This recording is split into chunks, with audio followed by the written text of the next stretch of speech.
వార్షికోత్సవం సందర్భంగా Meenakshi test tube baby centre Guntur నందు ఐవీఎఫ్ ట్రీట్మెంట్ పై 40 to 50% రాయితీ.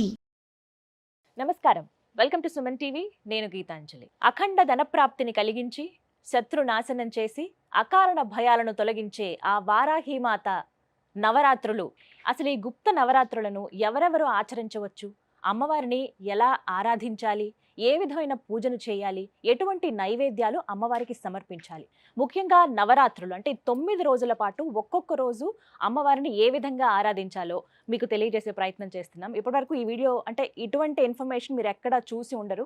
వారాహి అమ్మవారిని ఎలా పూజించాలి ఇవి మాత్రమే మీకు తెలిసి ఉంటుంది. కానీ ప్రత్యేకంగా మీకు చాలా విలువైన సమాచారాన్ని అందించాలనే ఉద్దేశంతో ఈ కార్యక్రమాన్ని ఏర్పాటు చేశాం. అమ్మవారి గురించి, అలాగే ఏ విధంగా మనం అమ్మవారిని ఆరాధించాలో ఈ విశేషాలు తెలియచేయడానికి ప్రస్తుతం మనతో పాటు ఉన్నారు ప్రముఖ జ్యోతిష్యులు నందిబట్ల శ్రీహరి శర్మ గురువు గారు. వారితో మాట్లాడి మరిన్ని విషయాలు తెలుసుకుందాం. గురుగారు నమస్కారం అండి. వాగర్థావివ సంపృక్తౌ వాగర్థ ప్రతిపత్తయే జగతః పితరౌ వందే పార్వతీ పరమేశ్వరౌ. సదాశివసమారంభాం శంకరాచార్య మధ్యమాం అస్మదాచార్య పర్యంతం వందే గురు పరంపరాం. ఆదిత్యాయ చ సోమాయ మంగళాయ బుధాయ చ గురుశుక్ర శనిభ్యశ్చ రాహవే కేతవే నమః. శృంగేరి పీఠాధిపతులకి, కంచి పీఠాధిపతులకి నమస్కారములు తెలియజేసుకుంటూ కార్యక్రమాన్ని ప్రారంభిద్దాం. గురుగారు, వారాహి నవరాత్రులు ఇక్కడ అంటే ఎక్కడ విన్నా ఇప్పుడు ఇవే అమ్మవారి గురించే వినిపిస్తోంది. అయితే అమ్మవారి ఉగ్రదేవత, ఆవిడ్ని పూజించే విధానం చాలా ప్రత్యేకంగా ఉంటుంది. పూజ చేయాలంటే ఇన్ని నియమాలు పాటించాలని రకరకాలుగా అందరూ చెబుతూ ఉన్నారు. అయితే మీరేమైనా చెప్తారు? ప్రధానంగా అమ్మవారిని అసలు ఎలా పూజించాలి? అమ్మవారు ఉగ్రదేవత కాబట్టి శాంతించే రకంగా పూజ చేయాలా? ఇంట్లోనే పూజ చేసుకోవచ్చా? కేవలం ఆలయాల్లో చేయాలా? ఇంట్లో చేస్తే ఎలా చేయాలి? అసలు ఎవరు పూజను ఆచరించాలి? మహిళల, పురుషుల? ఇలా ఎన్నో సందేహాలు ఉన్నాయి. వాటిని నివృత్తి చేయగలరు? తప్పకుండానమ్మా. వీక్షించేటువంటి సుమన్ టీవీ ప్రేక్షకులుగా గమనించాల్సిన అంశం ఏంటంటే, ఈ కార్యక్రమంలో వారాహి అమ్మవారి యొక్క సమగ్రమైనటువంటి వివరణ మీకు అందివ్వడం జరుగుతుంది. ఇంతవరకు సుమన్ టీవీ ప్రేక్షకులు చాలా అదృష్టవంతులు అని చెప్పవచ్చు. ఎందుకనంటే ఇంతవరకు ఏ ప్లాట్ఫామ్ మీద కూడా సోషల్ మీడియాలో చాలా విషయాలు చెప్పుకోలేదు. కానీ మనం ఈ కార్యక్రమంలో అమ్మవారికి సంబంధించినటువంటివి చాలా విషయాలు మనం తెలుసుకోబోతున్నాం. అమ్మవారికి ఇప్పటి వరకు మీరు కని విని ఎరగనటువంటి, అనగా చాలా పురాణాల్లో రహస్యోక్తంగా అమ్మవారిని పూజించిన వారు ఏ ఏ పదార్థాలతో పూజించారు, నైవేద్యం పెట్టారు, ఏ విధంగా అర్చన చేసుకున్నారు, ఏ ఏ విధంగా అమ్మవారిని ఉపాసన చేశారు, ఎటువంటి ఫలితాలు పొందారు అనేటువంటి విషయాన్ని ఈ రోజున నాకు అమ్మవారు పలికించినటువంటి జ్ఞానాన్ని వీక్షించే ప్రేక్షకులు, మన సుమన్ టీవీ ప్రేక్షకుల కోసం తెలియచేస్తున్నానమ్మా. ఇక్కడ ప్రధానంగా వారాహి దేవత అమ్మవారు ఎవరు అనంటే భండాసురుడిని సంహరించడం కోసమై అమ్మవారు సృష్టించినటువంటిది. అంటే లలిత అమ్మవారి స్వరూపమే దుర్గా, రాజశ్యామల, దండనాయిక ఈ వారాహి అమ్మవారు. ఈ వారాహి అమ్మవారికి సంబంధించి అంటే మనకు వరాహ రూపంలో మనకు స్వామి మనకు తెలుసు, వరాహ స్వామి అని. స్త్రీ రూపముగా వారాహి అంటే ఇక్కడ మీరు గమనించాల్సిన అంశం ఏంటంటే లక్ష్మీనారాయణ స్వరూపం, లక్ష్మీ స్వరూపం అమ్మవారు. విష్ణు భగవానుడు వరాహం అయితే లక్ష్మీ స్వరూపము వారాహి. అందుకే అమ్మవారికి లక్ష్మీ సహస్రనామాల్లో వారాహి, ధరణి, ధ్రువ అనే సహస్రనామాల్లో ఒక పేరు. కాబట్టి సాక్షాత్తు లక్ష్మీ స్వరూపము వారాహి అమ్మవారు. ఈ అమ్మవారిని కొలిచినటువంటి వారికి శత్రు నిర్మూలన, కోర్టు కేసులు నివారించడం, ముఖ్యంగా ధైర్యం వస్తుంది. ముఖ్యంగా ఈ సస్యాధిపతి అమ్మవారు, ఆషాఢ మాసం కదా, రైతులందరూ పొలం దున్నుకుంటారు. ఇది సస్యాధిపతి, పంట పొలాల్లో పంటలు బాగా పండుతాయి అమ్మవారిని పూజించిన రైతులకి. అలాగే అన్నిటికంటే మించి శత్రుంజయము. మన కోసం మన మీద ఎవరైతే శత్రువులు ఉంటారో, మన మీద ఏదైనా చెయ్యాలని చెప్పి ఆలోచన చేస్తారు కదా, కుట్రలు, ఆ కుట్రలు చేయలేకపోతారు వాళ్ళు. అంతటి శక్తివంతమైనటువంటిది ఈ వారాహి అమ్మవారు. అన్నిటికంటే మించి ధనప్రాప్తిని విశేషంగా కలగజేస్తుంది వారాహి అమ్మవారు. కాబట్టి ఈ వారాహి అమ్మవారిని ఎవరు చేసుకోవచ్చు అనంటే, ఈ అమ్మవారి నవరాత్రులకు సంబంధించి గుప్త నవరాత్రులు పేరులోనే రహస్యం అని, గుప్తం అంటే రహస్యం. కాబట్టి ఒకప్పుడు కేవలం ఉపాసనా పరులైనటువంటి వ్యక్తులు మాత్రమే చేసుకున్నటువంటి యొక్క వారాహి నవరాత్రులు ఇప్పుడు సామాన్య బాహుళ్యంలోకి వెళ్ళింది. కాబట్టి ఎవరైనా చేసుకోవచ్చు, దేవతని ఉపాసించడానికి ఎవరైనా చేయవచ్చు. కాకపోతే చేసే విధానంలో ఉన్నప్పుడు మాత్రము దానికి తగ్గ వాళ్ళు మాత్రమే చేయాలి. ఇప్పుడు అటం బాంబు ఉందమ్మా, దాన్ని నిర్వీర్యం చేయాలి. అందరూ చేయగలుగుతారా? అవును. తెలుసు. ఎవరు వాళ్ళు చేయలేరు. కాకపోతే ఇక్కడ ఏంటనంటే ఉమ్, వీక్షించేటువంటి సుమన్ టీవీ ప్రేక్షకులు కూడా అమ్మవారిని సామాన్యమైనటువంటి వ్యక్తులు కూడా సామాన్య విధానంతో అర్చించి గొప్పదైనటువంటి ఫలితాన్ని పొందవచ్చు. ఇక్కడ భక్తి ప్రధానము. అంటే అందరూ పూజించవచ్చు అంటున్నారు. అందరూ పూజించుకోవచ్చు. కాకపోతే దీనికి ఉన్నటువంటి నియమం ఏంటంటే ఉమ్, అమ్మవారిని సూర్యోదయం కంటే ముందే పూజ చేయాలి, లేదా సూర్యాస్తమయం తర్వాతనైనా చేయాలి. ఓ, చేసేటప్పుడు ఖచ్చితంగా ఉదయం ఎలాగో దంతధావనం పళ్ళు తోముకుంటాం, సాయంత్రం పూట చేసే వాళ్ళు కూడా దంతధావనం చేసుకునే శుచిగా అమ్మవారిని ఆరాధించాలని శాస్త్రం చెప్పబడుతుంది. ఇక్కడ అది ప్రధానం. అయితే ఇక్కడ ఉద్యాపన 14వ తారీఖు చేసుకోవచ్చా, 15వ తారీఖు చేసుకోవచ్చా అనేటువంటి ఆలోచన కూడా ఉంది. 14వ తారీఖు రోజున సూర్యోదయానికి అష్టమి ఉంది, సూర్యాస్తమయం తర్వాత నవమి వస్తుంది. సాయంత్రం పూట పూజ చేసుకునే వాళ్ళు 14వ తారీఖుకి ఉద్యాపన చేసుకోవచ్చు. ఉదయం పూట పూజ చేసుకునే వాళ్ళు 15వ తారీఖు రోజున పూజ చేసుకోవాలి. ఇక్కడ స్త్రీ పురుషులు ఎవరైనా చేయవచ్చునమ్మా. అయితే ఇక్కడ ఈ రోజున మనం చెప్పుకోబోయేటువంటి వారాహి సంబంధించినటువంటి దాంట్లో వీక్షించేటువంటి సుమన్ టీవీ ప్రేక్షకులు కూడా ఏమాత్రం కూడా ఈ కార్యక్రమాన్ని స్కిప్ చేసుకోకండి, మిస్ అవ్వకండి. ఎందుకనంటే 9 నవరాత్రులలో 9 రోజుల పాటు సుమన్ టీవీ వాళ్ళు మీకు చక్కటి వివరణని ఇవ్వడానికి ప్రయత్నం చేస్తున్నాం. కాబట్టి ప్రతిరోజు అమ్మవారికి ఒక్కొక్క వారాహి రూపం ఉంటుంది. అంటే ఉదాహరణకు చెప్పాలి అని అంటే ఉన్మత్త వారాహి, ధూమ్ర వారాహి, బృహత్ వారాహి, శ్వేత వారాహి, వార్తాళి వారాహి, దండని వారాహి, కిరాత వారాహి, ఇలా 9 రకాలైనటువంటి వారాహి దేవతలు ఉన్నారు. కాబట్టి ప్రతిరోజు ఒక్కొక్క రోజు ఒక్కొక్క అమ్మవారిని ఎలా కొలుచుకోవాలి. మొదటి రోజున అమ్మవారు ఏ రూపంలో ఉంటుంది, ఆ రూపాన్ని ధ్యానం చేసుకుంటూ ఆ అమ్మవారిని స్తుతించుకుంటూ పూజ చేయండి. పూజా విధానం కూడా మనం తెలియజేద్దాం.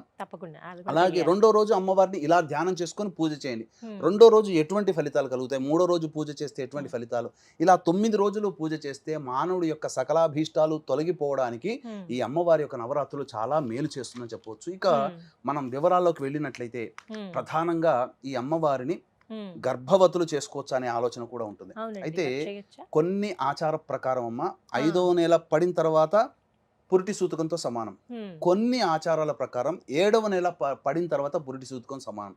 కాబట్టి దీన్ని మీ యొక్క ప్రాంతీయ ఆచారాన్ని దృష్టిలో పెట్టుకొని మీరు ఈ గర్భవతులైన వాళ్ళు కూడా ఈ విధంగా ఆచరణ చేసుకోవచ్చు మైల రానంత వరకు.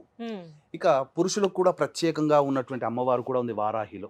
ఆ రోజున పురుషులు చేస్తే విశేషమైన ఫలితం వస్తుంది. కాబట్టి అవన్నీ వివరాలు మొదటి రోజు రెండో రోజు ఇలా మీకు ఒక సిరీస్ 9 రోజుల సిరీస్గా మీ యొక్క కార్యక్రమం అనేటువంటిది ఉంటుంది. కాబట్టి వీక్షించేటువంటి ప్రేక్షకులు గమనించగలరు. మొత్తం ఎన్ని అలంకారాల్లో కనబడతారు? అన్ని అలంకారాలు అమ్మ మొత్తము 10 రోజుల పాటు చేసుకోవాలి. 9 రోజుల పాటు 9 రకాలైనటువంటి నైవేద్యాలు పెట్టుకోవాలి, 9 రకాలైనటువంటి అర్చనలు ఉంటాయి. అలాగే అంటే మానవులందరూ చేసుకునేదే. అన్నిటికంటే ప్రధానమైనటువంటిది భక్తి ఇక్కడ. అయితే చాలా మంది విగ్రహం పెట్టుకోవచ్చా లేకపోతే ఫోటో పెట్టుకోవచ్చా అంటారు. ఫోటోనే పెట్టుకోండి అమ్మ. విగ్రహం పెట్టుకుంటే ఆ విగ్రహానికి తగ్గట్టుగా చేసుకోవాలి. ఇంకో కొంతమంది అఖండ దీపం పెట్టుకోవచ్చా, మామూలు దీపం పెట్టుకోవచ్చు అంటే 9 రోజులు కాపాడగలిగేటువంటి శక్తి ఉంటే 9 రోజులు అఖండ దీపం పెట్టుకోండి, లేదా సామాన్యంగా దీపారాధన చేసుకోవచ్చు. దీపారాధన కూడా ఏ విధమైనటువంటి దీపారాధన చేసుకోవాలో మనం తెలుసుకుందాం. ఇంకా చెప్పాలి అని అంటే ఇక్కడ ప్రధానంగా అమ్మవారికి ధూపం అంటే చాలా ఇష్టం. కాబట్టి ఏ పదార్థాలతో ధూపం చేస్తే అమ్మవారు సంతోషపడుతుందో కూడా మనం ఈ కార్యక్రమంలో చేసుకుందాం. కాబట్టి ఈ యొక్క వారాహి అమ్మవారి యొక్క అనుగ్రహం అందరికీ అందించాలనేటువంటి ఒక సదుద్దేశంతో ఈ వారాహి అమ్మవారిని అందరూ పూజ చేసుకుంటారమ్మా. ఈ యొక్క వారాహి అమ్మవారికి సంబంధించి పూజ చేసేటప్పుడు మనం చెప్పుకున్నాం కదా, 12 నామాలని శక్తి ఉంటే 108 సార్లు 12 × 108 సార్లు ప్రతిరోజు పారాయణం చేయడం, లేదా 54 సార్లు, లేదా కనీసం 27 సార్లైనా 12 నామావళిని పారాయణం చేయాలి. దీనితో పాటుగా అమ్మవారి యొక్క సంపూర్ణమైనటువంటి అనుగ్రహం కలగాలి అని అంటే ఖచ్చితంగా ప్రతిరోజు లలితా సహస్రనామ పారాయణం అనేటువంటిది చేయండి. గురుగారు హోమం నిర్వహిస్తున్నామని చెప్పారు జూలై 15వ తారీఖున, ఆ వివరాలు తెలియచేయండి. జూలై 15వ తారీఖు రోజున ఈ వారాహి సంబంధించి భగవంతుడు అనుగ్రహిస్తే 9 రకాలైనటువంటి వారాహి అమ్మవారి యొక్క హోమాది కార్యక్రమాలు చేయించడం జరుగుతుంది. లేదా ఖచ్చితముగా వారాహి అమ్మవారి హోమము, ప్రత్యంగిర హోమము, బగళాముఖి హోమము, రాజశ్యామల హోమములు ఖచ్చితంగా కేవలం 1500 రూపాయల రుసుముకుతో ఈ యొక్క హోమాది కార్యక్రమాలు జరిపించడం జరుగుతుంది.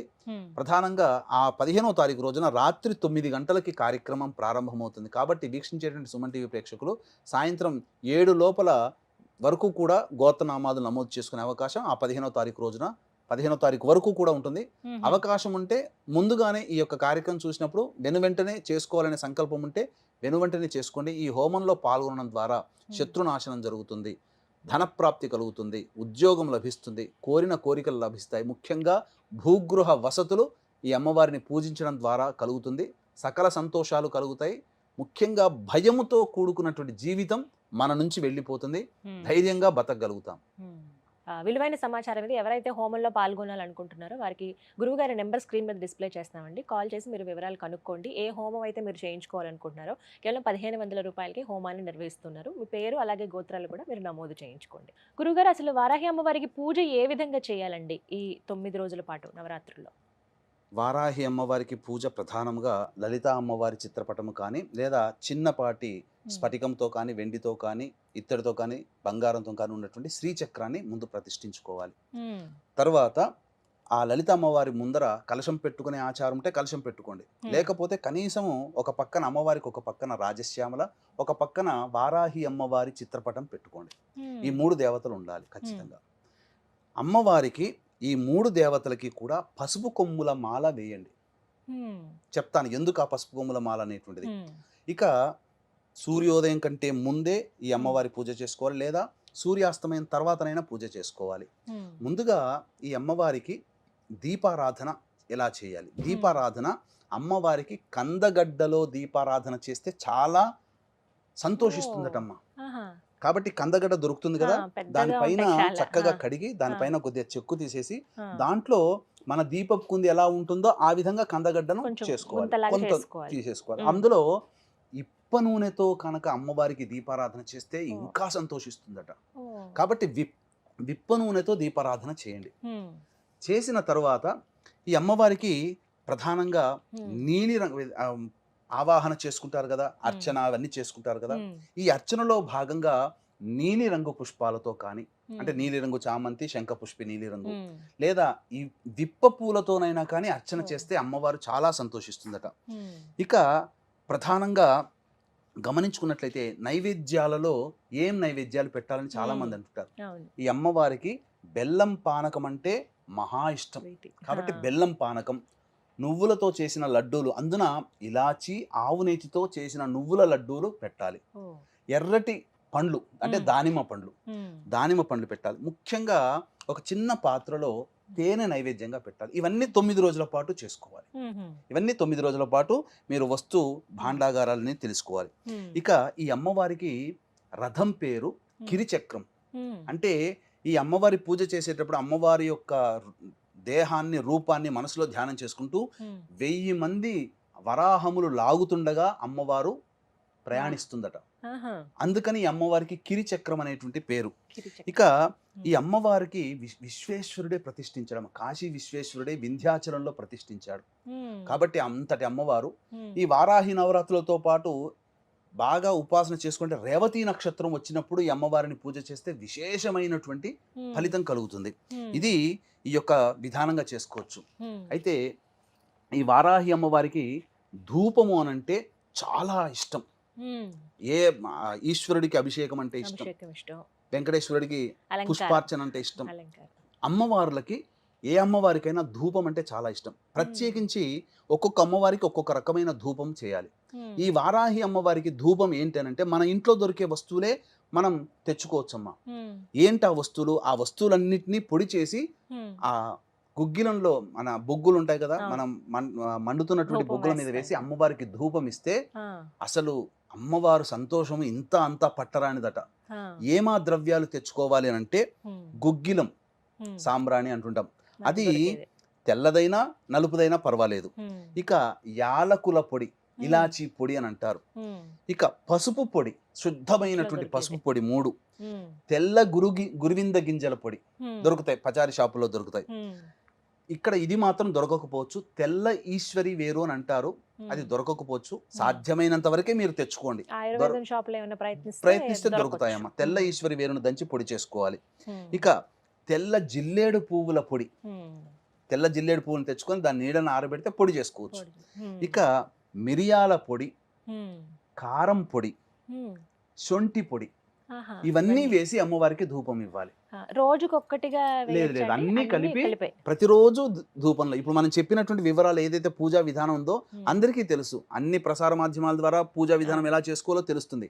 మనం ప్రత్యేకించి ఈ యొక్క సంబంధించినటువంటిది ఈ యొక్క ధూపం వేయాలి. అయితే అమ్మవారికి ద్వాదశ నామావళి అని ఉంది. ఆ ద్వాదశ నామావళి చాలా ప్రీతికరం అమ్మవారికి. శక్తి ఉందనుకోండి, ఆ ద్వాదశ నామావళిని రోజుకి 108 సార్లు పారాయణం చేయండి, లేదు 54 సార్లు అయినా పారాయణం చేయండి. ఇక కందగడ్డ దీపారాధన చేశాం కదా, మీకు శక్తి ఉంటే ప్రతిరోజు కందగడ్డతో ఆ దీపారాధనగా కుందిగా తయారు చేసుకొని ప్రతిరోజు ఒక కందగడ్డలో వేయొచ్చు, లేదా ఒకే కందగడ్డది 9 రోజుల పాటు ఉండి తర్వాత మనం ఈ అమ్మవారికి 9వ రోజు 10వ రోజు ఆచారం ఉంటుంది కదా, అప్పుడు ఆ నైవేద్యంగా ఆ యొక్క కందగడ్డని ఇంట్లో వండుకొని భోజనం చేయవచ్చు. నైవేద్యములో చిలకడ దుంప, బెల్లం పానకం, పనసపండు, దానిమ్మ గింజలు, అది నువ్వుల లడ్డూలు, నల్లదైనా తెల్లదైనా నువ్వుల లడ్డూలు, ఇలాచి, ఆవు నెయ్యితో చేయాలి, బెల్లము, ఇవి పెట్టినట్టయితే అమ్మవారు చిలకడ దుంప, ఇవి అమ్మవారికి చాలా ప్రీతికరం. ఇక హోమం చేసుకునే అలవాటైతే హోమంలో తోక మిరియాలు, తెల్ల ఆవాలు, పనసపండు ఇవన్నీ వేయాలి. ఇక అమ్మవారికి తాంబూలం సమర్పించేటప్పుడు పచ్చకర్పూరం, జాపత్రి, జాజికాయ, ఇలాచి, లవంగాలు, ఇలా సుగంధ ద్రవ్యాలు, జవ్వాది, ఇలా కలిపి, జవ్వాది పొడి ఉంటుంది, కలిపి అమ్మవారికి తాంబూలం పెట్టి తర్వాత మీరు చేసుకున్నటువంటి ఆ పదార్థాలు ఏదైతే ఉన్నాయో ఆ తాంబూలం పూజ చేసుకున్న వాళ్ళు సేవనం చేయొచ్చు, నైవేద్యం కూడా అందరూ తినవచ్చు. ఈ విధంగా పూజా విధానం అన్నమాట. పూజా విధానం చాలా చక్కగా వివరించారండి. ముందుగా అందరూ ఇవి తెలుసుకోవాలి, ఇవి 9 రోజుల పాటు అందరూ ఆచరించవలసినవి. ముందుగా 9 రోజుల పాటు మనం చెప్పినటువంటి విధానంగా అమ్మవారిని ఆ విధంగా ధూపము, నైవేద్యము, దీపారాధన, అర్చన, ఇవన్నీ మనం చెప్పినటువంటి వస్తువులతో చేస్తే చాలా విశేషం. ఇక మనం 9 రోజులలో 9 రోజుల పాటు ఒక్కొక్క అమ్మవారు ఏ రూపంలో ఉంటుంది, ఏ రూపంలో ధ్యానం చేసుకొని అమ్మవారిని పూజించాలో కూడా తెలుసుకుందాం. ఇప్పటి వరకు పూజా విధానం ఎలా చేయాలి, ఏ నూనెతో దీపారాధన చేయాలి, ఎటువంటి నైవేద్యం అమ్మవారికి సమర్పించాలో తెలుసుకున్నారు కదా. మరి నవరాత్రుల్లో ఒక్కో రోజు అమ్మవారు ఏ రూపంలో మనకి దర్శనమిస్తారు, మరి ముఖ్యంగా ఆ రోజున ఏ విధంగా పూజ చేయాలి, ఒక్కో ఎపిసోడ్ ద్వారా మీకు అందించే ప్రయత్నం చేస్తున్నాం. ముందుగా మొదటి రోజు వారాహి అమ్మవారిని ఏ విధంగా పూజించాలో తెలుసుకుందాం. గురుగారు, మొదటి రోజున అమ్మవారిని ఉన్మత్త వారాహి రూపంలో మనం కొలుచుకుంటాం. ఈ వారాహితో పాటుగా ఇంద్రాణి దేవిగా కూడా కొలుచుకోవచ్చు. అంటే కొంతమందికి లలిత నవరాత్రులు చేసే అలవాటు ఉంటుంది కదా, అందులో అంటే సప్తమాతృకలను కూడా ఉన్నాయి కదమ్మా, ఇంద్రాణి దేవిగా కూడా కొలుచుకోవచ్చు. ప్రధానంగా ఉన్మత్త వారాహిగా కొలుచుకోవాలి. అయితే ఈ ఉన్నత వారాహి ఎవరయ్యా అనంటే వరాహములో ఉన్నటువంటి స్త్రీ వరాహం, అంటే ఆడవరాహము చెప్పబడి ఉంది శాస్త్రంలో. అయితే ఎలా ఉంటుందట, 8 భుజాలతో ఉంటుందట అమ్మవారు. ప్రతి భుజంలో దంతం అంటే పన్ను, అలాగే ప్రతి భుజంలో ఒకవైపున కమలం పెట్టుకొని ఉంటుందట ఈ అమ్మవారు. అలాగే గేదె, దున్నపోతు గేదె అని అంటారు కదా, గేదె వాహనంగా చేసుకొని ఉంటుందట ఈ అమ్మవారు, ఈ ఉన్నత వారాహి అమ్మవారు. ఈ అమ్మవారికి నైవేద్యం ఏంటనంటే మనం ఇంతకు ముందు చెప్పుకున్నాం కదా, తేనె, పనసపండు, బెల్లం పానకం, దానిమ్మ గింజలు, అలాగే నువ్వులతో లడ్డూలతో చేసినటువంటి, ఇలాచితో కలిపి, ఆవు నెయ్యితో కలిపినటువంటి నువ్వుల లడ్డూలు, చిలకడ దుంపలు, కందగడ్డ, ఇవన్నీ నైవేద్యంగా పెట్టారు కదా. వీటితో పాటుగా మీకు శక్తి ఉంటే మొదటి రోజున పాలతో చేసిన నైవేద్యం పొంగలి నైవేద్యంగా పెట్టాలి. అయితే ఇక్కడ ఈ అమ్మవారి యొక్క శక్తి ఎంతటిదనంటే, ఈ అమ్మవారిని ఉన్మత్త వారాహిగా మొదటి రోజు పూజ చేసుకునేటువంటి వాళ్ళకి ఆ అమ్మవారు ఎన్ని కష్టాలు వచ్చినా విడిచిపెట్టదటమ్మా, వెన్నంటే ఉంటుంది, నీడలా వెన్నంటే ఉంటుందట. కాబట్టి ఆటంకాలు, ఆపదల నుంచి ఈ ఉన్మత్త వారాహిగా రూపంగా అమ్మవారిని భావించి పూజ చేసుకున్న వాళ్ళకి ఆటంకాలు, ఆపదల నుంచి రక్షిస్తుందట, జీవితంలో స్థిరత్వాన్ని ఇస్తుందట, శాంతిని కలిగిస్తుందట, ధనవంతులను చేస్తుందట, ధైర్యాన్ని ఇస్తుందట, శత్రు నాశనాన్ని కూడా చేస్తుందట. అంటే ఇక్కడ మనిషి శత్రు నాశనం కాదమ్మా, మన మీదకి ఎవరైనా కానీ శత్రుభావంతో ఉండి మనకేదైనా కుట్రలు చేసే వాళ్ళు ఉంటారు కదా, ఆలోచన. లేదా ప్రయోగాలు చేసేవాళ్ళు వాళ్ళ ఆలోచన ఆగిపోతుంది. ఉమ్, అంతే తప్ప మనిషిని ఇక్కడ విశేషంగా ఈ పూజ చేసినప్పుడు ఎవరికో ద్రోహం జరగాలనే పూజ జరగకూడదు, మనకు మంచి జరగాలనే అంతే భావంతో కదండి. పూజ చేసుకుంటే ఆ, తప్పకుండా ఉమ్, వీరికి మంచి జరుగుతుంది. ఈ ఉమ్, విధంగా ఉన్మత్త వారాహి రూపంలో మొదటి రోజున ఎవరైతే కొలుస్తారో ఉమ్, వారికి ఆ అమ్మవారు నీడలాగా వెంటాడి రక్షిస్తుంది అని చెప్పడంలో ఏమాత్రం సందేహం లేదని చెప్పవచ్చు. Hmm. అలాగే వీక్షించేటువంటి ప్రేక్షకులు 15వ తారీఖు రోజున వరాహ అమ్మవారికి సంబంధించినటువంటి హోమాది కార్యక్రమాలు 1500 రూపాయలకే నమోదు చేయించడం జరుగుతుంది. ఉమ్. అవకాశం ఉన్న వాళ్ళు కార్యక్రమ తదనంతరం కాంటాక్ట్ చేయండి. అలాగే ఎవరైతే నవరాత్రులు పూర్తి చేసుకుంటారో అమ్మవారిని వారాహి అమ్మవారిని కొలుచుకుంటారో ఇలా మొదటి రోజు నుంచి 9 రోజుల పాటు చివరి రోజున గురువుగారు హోమం తలపెడుతున్నారు. ఆ కార్యక్రమంలో మీరు పాల్గొనాలనుకుంటే స్క్రీన్ మీద కనపడుతున్న నెంబర్స్కి కాల్ చేసి మీ పేరు గోత్రాలు నమోదు చేయించుకోండి.